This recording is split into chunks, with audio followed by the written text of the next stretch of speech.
Kabisote, kabisote, kabisote. Nagmura ang cauliflower at broccoli ngayon sa palengke. Kaya nakapagluto tayo netong creamy chop suey. Kaya halika, samahan nyo ko at isi-share ko sa inyo ang recipe na ito. Sa isang mainit na pan, isang kutsa mo lang yung kaasim natin. Hanggang sa mag-browning siya. Sa ganitong paraan kasi, naglalabas siya ng additional flavor. At kapag nag-brown na, mag-isa ka na ng aromatics, bawang at sibuyas. Lagyan mo ng oyster sauce at ilagay mo na yung sayote, carrots at celery. Inuuna ko yan kasi medyo matigas yan. Tapos lagyan mo ng konting tubig, timplahan mo ng paminta at patis. After 1 minute, ilagay mo na yung young corn at baggy beans.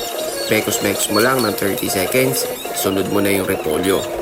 At yung all-purpose cream, yun yung magpapakreamy nito. Tapos lagyan mo na rin siya ng bell pepper. Lagyan mo ng konting liquid seasoning at ilagay mo na yung binlanch natin na cauliflower at broccoli.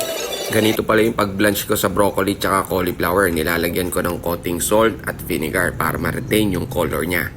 Para hindi rin malabog yung veggies natin. Optional, pwede kang maglagay ng atay ng manok. Pero kahit wala, palag na tong creamy chop suey natin. Kung nagustuhan mo ang recipe na to, paki-follow, like and share mo na rin para makatulong din sa iba ang mga simpleng recipe ni Kabisote. O ano pang hinihintay mo, Kabisote? Tara, kakain na!